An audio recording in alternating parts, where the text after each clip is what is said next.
한 해 동안 지켜주신 하나님의 은혜와 사랑이 계속해서 앞으로도 쭉 여러분들의 삶에 또 가정에 또 자녀들과 또 일터와 사업장에 변함없이 충만하고 넘쳐나기를 주님의 이름으로 축원합니다. 더불어 더욱더 건강하시고 평안하시고 행복하시기를 축복드립니다.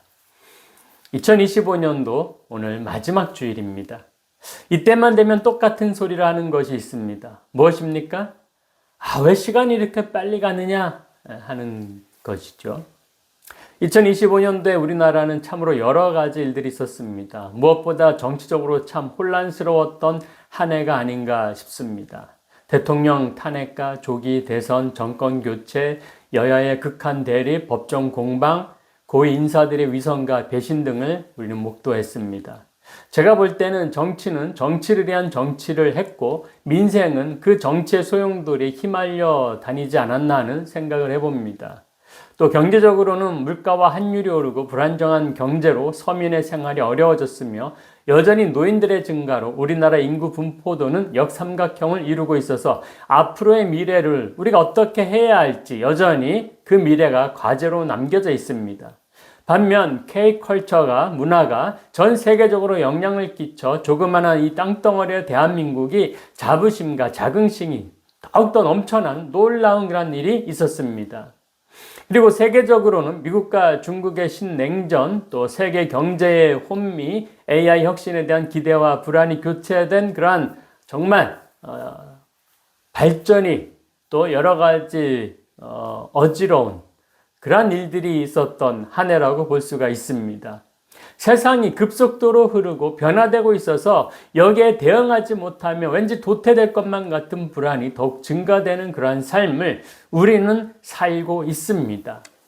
그렇다면 교회는 이런 국내적, 국외적 정서와 변화에 어떻게 대처해야만 할까요?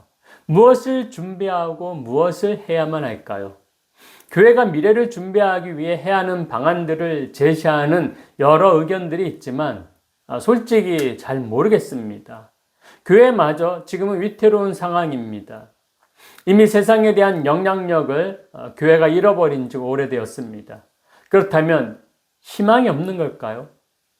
아닙니다. 우리에게는 예수 그리스도가 있습니다. 전능하신 하나님 아버지가 계십니다. 세상이 흔들리고 변해도 우리의 시선이 주님을 떠나지 않으면 됩니다. 우리의 중심이 주님이시면 됩니다.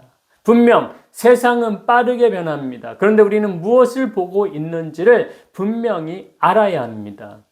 협소한 계곡을 협곡이라고 합니다. 비가 내리며 협곡은 물의 유속이 빨라집니다. 이때 사람들의 시선은 주로 어디를 보고 있습니까? 보통 물살이 빠르게 흐르는 것을 바라보고 있습니다. 그리고는 너무 세차게 흐른다고 무섭다라고 말을 합니다.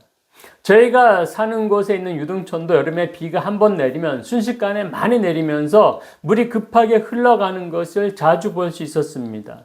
이 천변에 나뭇가지가 부러져서 떠내려가고 쓰레기 잔해들이 마구 휩쓸려 갑니다. 그런 모습들을 보면 우리는 한 번쯤 참 물살이 무섭게 흐른다 이런 생각을 합니다. 왜 무섭다고 느낍니까? 우리는 작고 연약해서입니다. 우리가 저 급히 흐르는 물살을 어떻게 해볼 수 있는 힘이 없기 때문입니다. 마찬가지입니다. 세상도 급한 물살처럼 흐릅니다. 변화가 무쌍해서 예측하기도 어렵습니다. 우리 또한 작고 연약해서 뭘 어찌 해봐야 된다라는 생각이 무의미하고 다가오는 미래가 불안하고 두렵기만 한 것입니다. 그러나 여러분, 협곡에 흐르는 물살만 보면 겁을 먹고 아무것도 못하지만 그 흐르는 물살 가운데 흔들리지 않고 움직이지 않는 바위를 보는 사람은 무언가를 할 수 있습니다. 물살이 빠르던 느리던 무게를 가지고 있는 바위는 전혀 영향을 받지 않습니다. 겁을 내지 않습니다.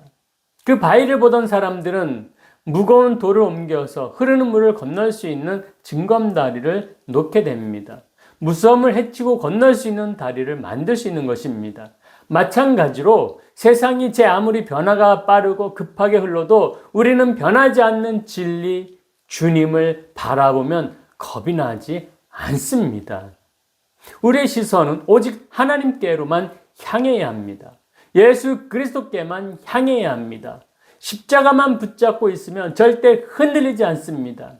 2025년 한 해 동안 우리의 인생을 힘들게 하고 어렵게 했던 그 변화야 그 속도들이 얼마나 많았습니까? 그럼에도 지금 꿋꿋이 이겨내고 이 자리에 있을 수 있는 이유가 무엇입니까? 하나님의 손을 붙잡고 주님만 의지했기 때문 아닙니까? 세상은 변해도 그래도 세상은 우리를 아프게 하고 슬프게 하고 때로는 배신을 하지만 우리 하나님은 우리를 향한 사랑과 인자하심이 영원히 변하지 않습니다. 우리 주님이 우리의 목자가 되셔서 우리를 돌보십니다. 우리는 어린 양 같아서 실수도 하고 잘못도 하면서 주님의 마음을 아프게 할 때도 있지만 주님은 흔들리지 않고 우리를 돌보십니다. 우리는 우리 자신만 보면서 사는 것이 힘들다라고 말을 하는데 주님은 우리가 감당할 만한 시험과 고난만 허락하시고 그것을 스스로 이겨내도록 응원하십니다. 그리고 감당하지 못할 큰 고난과 위험에서는 우리를 구원하여 주시고 또 지켜주시고 돌보십니다. 그래서 항상 말씀드리기를 세상 바라보지 말고 우리 주님만 바라보시라고 부탁드리는 것입니다. 주님만 바라보시기 바랍니다. 주님도 우리를 향하여 눈을 떼지 않으십니다. 주님이 보실 때 세상은 두 종류의 사람이 있습니다. 선인과 악인입니다. 물론 기준은 하나님입니다. 하나님 앞에서 두 종류로 나눠지게 되는데 선인과 악인입니다. 하나님은 외모를 보지 아니하시고 중심을 보시기 때문입니다. 선인과 악인을 보시는 거죠. 성경은 하나님을 두려워하지 않는 사람을 악인이라고 정의 내립니다. 그렇다면 하나님을 두려워하며 경외하는 사람은 선인이라고 할 수 있겠죠. 시편 36편 1절입니다. 악인의 자가 그 마음속으로 이르기를 그의 눈에는 하나님을 두려워하는 빛이 없다 하니. 아멘. 이 말씀의 뜻은 악인은 하나님을 두려워하지 않기 때문에 죄를 쉽게 저지른다는 것입니다. 악인은 하나님을 두려워하지 않기 때문에 내가 아무리 죄를 지어도 하나님께 드러나지 않기 때문에 미움도 받지 않고 심판도 받지 않을 거야. 이렇게 생각한다는 거죠. 그래서 악인은 항상 악한 말을 하고 악한 행동을 하고 악한 생각만 하면서 살아가는 것입니다. 그러나 이 악인의 생각은 완전 착각입니다. 제가 항상 말씀드리는 것이 공부를 아무리 잘해서 서울대를 들어가고 대기업을 다니고 사자 들어가는 직업을 가진다 해도 지혜가 없는 사람은 하나님을 모른다고 말을 합니다. 지혜는 하나님이 주시는 것이기 때문입니다. 지혜가 없는 사람은 하나님을 모릅니다. 특별히 악인은 지혜가 없어도 너무 없는 사람입니다. 그래서 하나님은 없다고 말하거나 혹은 있다고 해도 우리 삶에 전혀 관여하지 않는, 우리와는 상관없는 그러한 신이다라고 말을 합니다.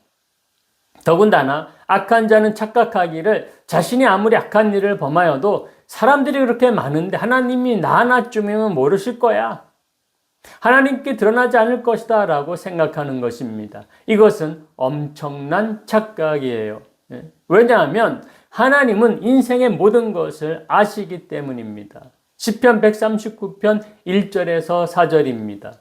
여호와여 주께서 나를 살펴보셨으므로 나를 아시나이다. 주께서 내가 앉고 일어섬을 아시고 멀리서도 나의 생각을 밝히 아시오며 나의 모든 길과 내가 눕는 것을 살펴보셨으므로 나의 모든 행위를 익히 아시오니 여호와여 내 혀의 말을 알지 못하시는 것이 하나도 없으시니이다. 아멘. 모든 것을 다 아신 하나님 앞에서 하나님은 내가 짓는 죄 따위는 신경도 쓰시지 않으실 거야. 내 죄를 알 리 없어 라고 생각하는 것은 완전 착각이라는 것입니다. 그래서 악인의 가장 큰 죄는 나쁜 생각이나 악한 행동보다도 하나님에 대하여 망령되이 일컫는 언행입니다. 하나님은 우리의 모든 것을 다 아십니다. 우리의 악한 말과 악한 행동과 악한 생각이 다 하나님께 드러납니다. 그러므로 하나님을 두려워하면서 살아야 합니다. 이것이 지혜입니다. 잠언 1장 7절에 여호와를 경외하는 것이 지식의 근본이거늘 미련한 자는 지혜와 훈계를 멸시하느니라. 아멘. 이렇게 말씀합니다. 지식과 지혜의 시작이 하나님을 두려워하는 일, 경외하는 일에서 시작이 됩니다. 그래서 세상에서 살아갈 때에 종교개혁자들이 말하는 코람데오, 즉 하나님 앞에서 살아가는 신앙을 가지고 하나님께서 기뻐하시지 않는 일들은 금하고 하나님이 기뻐하시는 일들을 행하고 살아가는 것입니다. 이것을 기억하시기 바랍니다. 왜 이와 같은 말씀을 기억해야 하냐 하면은 우리는 악인을 이 세상에서 정말 끔찍한 범죄를 저지르는 사람들로만 착각하기 때문입니다. 그러나 오늘 말씀은 하나님을 모르고 하나님을 사람의 수준으로 이해하거나 하나님에 대해서 경외심이 없는 사람이 악인이라고 가르쳐주고 있습니다. 악인의 마음에는 하나님을 두려워하는 경외심이 없습니다. 그래서 하나님을 주권자의 자리에서 내리고 자신이 그 자리에 올라 모든 것을 내가 결정하고 내가 할 수 있다라고 생각을 합니다. 그런데 이 악인이 누구입니까? 너무나도 이 세상에 많은 사람이 악인의 생각과 모습을 가지고 있습니다. 심지어 믿는 신자라는 사람들도 거기에서 크게 예외가 아닐 때가 있습니다. 왜 이런 자만과 교만이 사람들에게 퍼져 있을까요? 세상이 급변하면서 사람들이 이렇게 놓은 문명과 발전이 너무 많기 때문입니다. 사람들이 어느덧 또 다른 바벨탑을 높게 아주 쌓아 놓았기 때문입니다. 그래서 하나님 중심이 아니라 사람 중심이 되어버렸습니다. 사람 중심이 되면 사람이 사람을 이용 가치로만 바라봅니다. 그들에게 하나님도 이용 가치 중에 하나일 뿐입니다. 그러니 그들은 하나님도 자기 마음대로 생각하고 판단하는 것입니다. 필요하면 하나님이 존재한다고 하고 자기가 불편해지면 하나님을 부인합니다. 혹 하나님이 존재할지도 모른다고 생각하면 그냥 나중에 회개하면 되지 이렇게 너무 쉽게 생각합니다. 또한 내가 누구에게 해를 끼치지 않고 충분히 도덕적으로 살았으니 자신은 심판을 받을 일이 없다라고 생각하는 것입니다. 또는 하나님 믿는 경건한 가정에서 태어나서 무리 없이 잘 자랐으니 괜찮다라고 생각하는 것입니다. 또한 많은 종교인들이 자신은 구원받았다라는 잘못된 확신을 가지고 있는 것입니다. 그러니까 결론은 지금 상태 그대로도 괜찮다라고 생각하는 것입니다. 이런저런 이유를 대면서 지금 상태 그대로도 괜찮다라고 생각하는 것은 실제로 하나님을 부인하는 것과 별반 다르지 않는 모습입니다. 태도입니다. 그런데 문제는 지금 믿는다는 우리가 그렇지 않느냐 하는 것입니다. 우리의 모습도 비슷하지 않느냐 하는 것입니다. 한 해 동안 우리의 신앙이 현재 만족한 상태로 너무 안일하지 않았는지요? 지금까지 열간 어리석은 악인의 모습을 우리가 정죄할 수 있는지요? 묻고 싶습니다. 예수님께서 가늠한 여인을 정죄하는 사람들을 향해 죄 없는 자가 먼저 돌로 쳐라라고 말씀하셨을 때 아무도 나서는 자가 없었던 것처럼 지금 우리의 모습이 그렇지 않은지 돌아보시기 바랍니다. 하나님 앞에서 사람은 선인과 악인으로 나눈다라고 말씀을 드렸는데 나는 자신 있게 선인이라고 할 수 있는지요? 한 해를 마감하는 이 시간에 우리의 신앙 상태를 잘 점검하여서 다가오는 내년에는 좀 더 자랑스러운 하나님의 백성으로 자신 있게 제가 선인입니다 라고 말할 수 있기를 소망합니다. 그렇다면 믿는 우리는 지금 더 어떻게 하며 살아가야 할까요? 나름 열심히 믿음 생활했다고 생각했는데 부족하다, 더 열심을 내라 이런 소리를 들어야 하고 그래서 잘 하려고 하지만 나라는 사람이 이 정도 수준밖에 안 됩니다. 생각대로 안 됩니다. 마음과 몸이 따로 놉니다. 세상에 치이고 교회에 치이는 것 같습니다. 어떻게 해야 할까요? 여러분 걱정하지 마시기 바랍니다. 오늘 본문 시편 36편 7절에 답이 있습니다. 하나님이여 주의 인자하심이 어찌 그리 보배로우신지요. 사람들이 주의 날개 그늘 아래에 피하나이다. 아멘. 주의 날개 그늘 아래에 피하는 것이 정답입니다. 예전에 여름 수련회 가서 학생들에게 사람들이 더우면 어떻게 해야지요? 라고 질문했더니 선풍기를 켜요, 에어컨을 켜요, 아이스크림을 먹어요 라는 대답을 들은 적이 있습니다.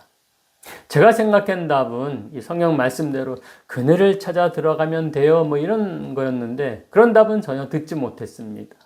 그런데 제가 있었던 선교했던 마샬 군도에는 그런 답을 들을 수가 있습니다. 전기가 풍족하지 못한 나라이기 때문입니다. 거기서 에어컨 선풍기라는 것보다 그늘이 그들에게는 더 훨씬 좋은 곳이었습니다. 그곳에 낮 1년 평균 그런 기온이 30도가 넘었습니다. 뜨거운 열대 지역입니다. 그곳의 사람들은 한낮에 너무 해가 뜨거워서 일을 안 합니다. 그리고 전부 나무 그늘 또는 건물 그늘 같은 곳에서 잠을 잡니다. 그늘이 시원하고 안전한 곳이기 때문입니다. 시편이 쓰여진 이스라엘도 한낮은 많이 더운 곳이라 해가 강한 낮에는 그늘에 있어야 사람이 안전합니다. 그러니 주의 날개 그늘 아래에 피한다라는 말은 안전한 곳, 평화로운 곳을 가리킵니다. 그리고 그늘 아래 피한다라는 말도 의지한다는 뜻이 됩니다. 주님을 의지할 때 안전한 것입니다. 주님을 의지할 때 힘들게 하는 저 강렬한 태양열에서 안전하다는 것입니다. 이처럼 주의 날개 그늘 아래 피하고 의지할 수 있는 이유는 주님이시니 하나님이 본문 7절처럼 인자하심이 보배로우시기 때문입니다. 하나님의 인자하심이 보석과 같다, 기하고 같이 있다라는 표현입니다. 하나님의 인자하심을 다윗은 5절에서 여호와여 주의 인자하심이 하늘에 있고 주의 진실하심이 공중에 사무쳤으며 라고 찬양했습니다. 하나님의 인자하심과 진실하심이 드넓은 하늘을 채울 만큼 풍성하고 한이 없다라는 의미입니다. 그러므로 하나님의 인자하심은 한계가 없는 마음입니다. 가장 크고 넓은 사랑입니다. 언제라도 돌이키면 품어주고 안아주는 사랑입니다. 하나님은 세상의 사람들을 사랑하셔서 아들 예수 그리스도를 보내셨습니다. 그리고 그 예수님을 통해서 하나님께 피할 수 있는 길을 여셨습니다. 이제 죄인들은 예수 그리스도를 통해서 하나님께 피할 수 있습니다. 모든 사람이 죄인이라고 선포하고 있지만 동시에 죄인들이 예수 그리스도를 통해서 심판을 피할 수 있다고 성경은 가르쳐 줍니다. 아무런 걱정 없이 하나님께 피할 수 있습니다. 그렇게 하나님께 피하는 자들을 하나님은 그 날개 아래에 보호하시기 때문입니다. 어미새가 아기새를 날개 아래에 숨겨서 위험에서 보호하시는 것처럼 하나님께서는 하나님께 피한 자들을 변하지 않는 사랑으로 보호하십니다.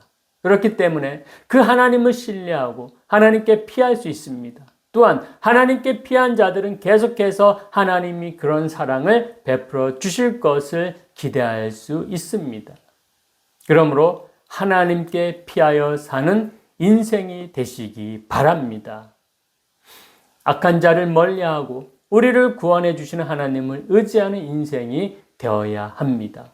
믿는 우리이지만 우리는 많이 어리석습니다. 마음과 행동이 따로 놉니다. 하나님께 실망을 안겨드리기도 합니다. 능력도 없고 노력도 안 되고 게으릅니다. 정말 구제불능같이 보입니다. 그렇게 스스로 좌절하고 낙심할 수밖에 없습니다. 그러나 그럴수록 부족할수록 죄가 많을수록 연약할수록 하나님께 피하면 안전하다는 믿음, 그 믿음 하나만은 신뢰하시기 바랍니다. 그 신뢰하는 믿음이 우리를 구원하고 새롭게 하고 힘을 내는 원동력이 되게 할 줄 믿습니다. 주의 날개 그늘 아래에 피하시기를 부탁드립니다. 그러면 안전하고 회복될 것입니다. 나아가 더불어 복을 주십니다. 8절 말씀입니다. 그들이 주의 집에 있는 살찐 것으로 풍족할 것이라 주께서 주의 복락의 강물을 마시게 하시리이다. 아멘.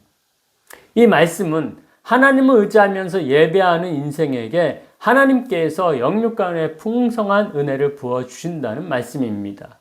그러니까 하나님을 의지하는 인생은 지금 이 땅에서도 하나님이 부어주시는 영육간의 은혜를 풍성하게 누리고 주님이 다시 오시는 마지막 날에는 영원한 하늘나라의 복을 누리게 된다는 뜻입니다. 한 해를 마감하는 자리에서도 또 다가올 미래에서도 더욱더 믿음으로 하나님의 날개 그늘로 피하시고 복락의 강물을 마시는 저와 여러분 모두 복된 인생이 다 되시기를 주님의 이름으로 축원합니다. 기도하시겠습니다. 사랑이 많으신 하나님, 감사드립니다. 한 해 동안 우리 하나님께서 지켜주셨고 또 돌봐주셨습니다. 주님, 그럼에도 우리가 앞으로 더욱더 살아가야 하는 그 미래는 참으로 불안합니다. 우리가 이 세상을 바라볼 때는 너무나도 힘들게 보이고 소망이 없어 보입니다. 그렇지만 우리는 하나님의 자녀요 백성들입니다. 우리 주님만 바라보면 되는 줄로 믿습니다. 우리 하나님 아버지만 바라보고 붙잡으면 되는 줄로 믿습니다. 우리는 급하게 흘러 변화되는 세상을 바라볼 것이 아니라 영원토록 변함없이 우리를 사랑하시는 하나님만을 바라보길 원합니다.